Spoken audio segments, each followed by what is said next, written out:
Okay, hello, planet Earth. I had to steal that one from the anchor man himself. Anyway, this video is about reality.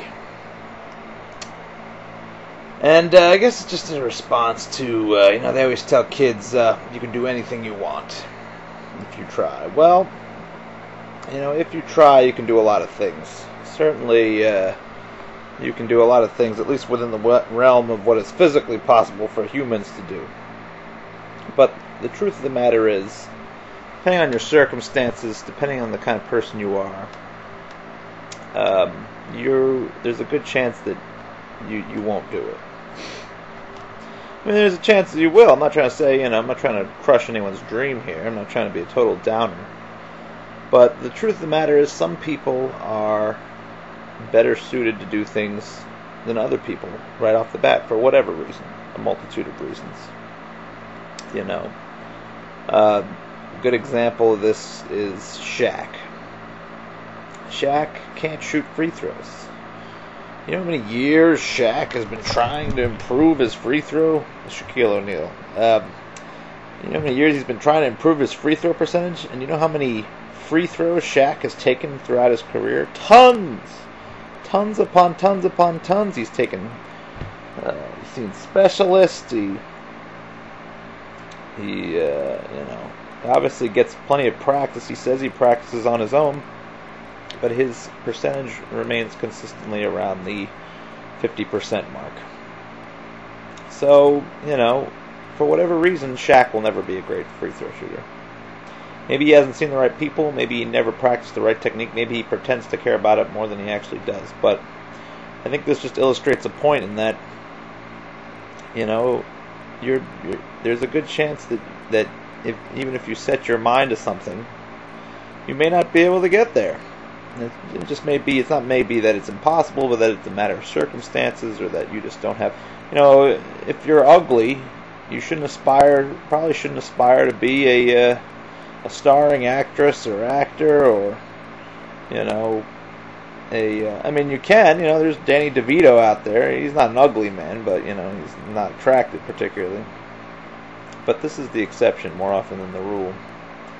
And, certainly if you're not attractive, you shouldn't try to be a fashion model or something, because that's just not going to happen, I think people need to be honest with kids and tell them, look, sometimes you can achieve your dreams.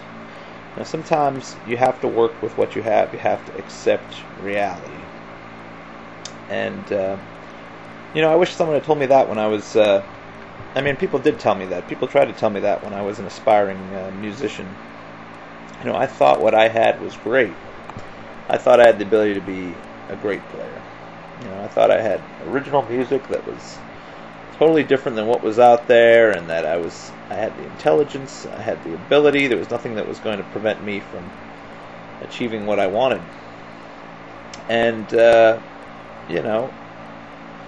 not to say I haven't made use of my talents in some way, but certainly not in the way that I'd expected the outcome to not the outcome I was looking for.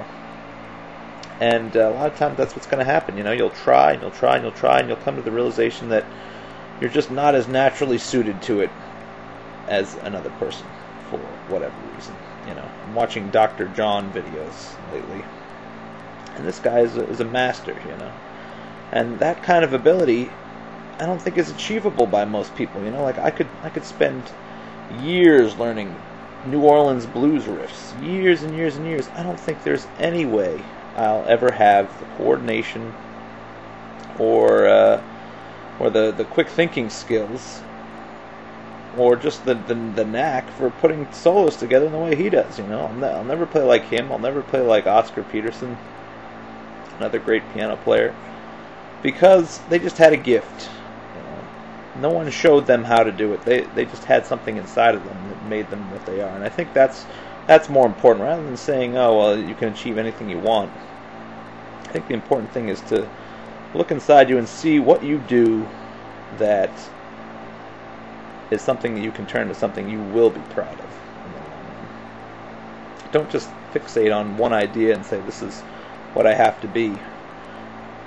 Take it from somebody who knows. I fixated on being a musician, trying to be a rock star, and when the writing's on the wall that you're just not as good, and when you start to come to the realization that you're not as good as you thought you were, don't keep pushing, Or maybe for me, maybe if I tried harder on drums instead of piano, I wanted to play piano because it was my favorite sounding instrument, but maybe drums would have been a better choice for me, or maybe nothing musically related at all. Maybe I'd be a better writer. I don't know. But all I'm saying is, don't blindly follow your dreams. Think about whether or not they're realistically achievable. It's not as fun as saying you can do anything you want.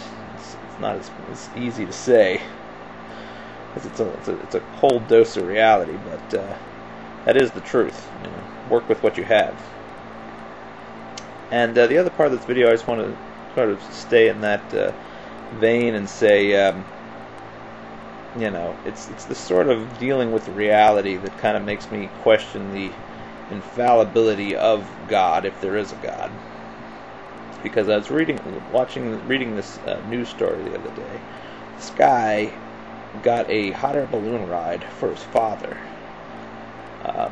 and he ended up going up in the balloon, and the balloon caught fire. The thing crashed. His father and the hot air balloon pilot died. And this guy has to feel absolutely terrible, This is a horrible, horrible tragedy. And there's a lot of, examples like this of, bad things happening to good people. But, this guy was just trying to give his father something beautiful, a gift. And this is what he gets for it. How can that be justified? I know people say God works in mysterious ways. Well, this is about as mysterious as it gets. And I guess this just draws, in my mind, it makes it seem like why do people always so hell bent on declaring the infallibility of God? Why can't like Joan, what's her name? Not Joan Osborne. Is it Joan Osborne? I think it was her saying, what if God was one of us? That song. Well, that's a concept that I think, people listen to the song. I don't think they've taken the idea to heart. And really, there's a good chance that if there is a God, that He doesn't have everything under control. And maybe we should be worshiping an imperfect God, or maybe we shouldn't be worshiping Him. Maybe we should just be. You have to be thankful for what you're given, and I guess if there is a God, then it's responsible for everything we have. So maybe you should worship an imperfect God. But I think people need to acknowledge the possibility that God is less than perfect. And I don't know, maybe that'll bring down the bar for the rest of us, because it's certainly hard to try to make a life for yourself when you're always having to compare yourself to this kind of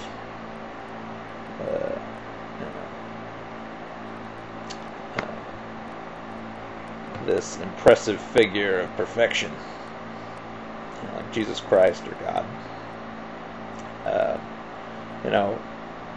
The reality is nobody's perfect, and there's a good chance that God isn't perfect either, so that might make everyone feel a little less crappy about being as imperfect as they are.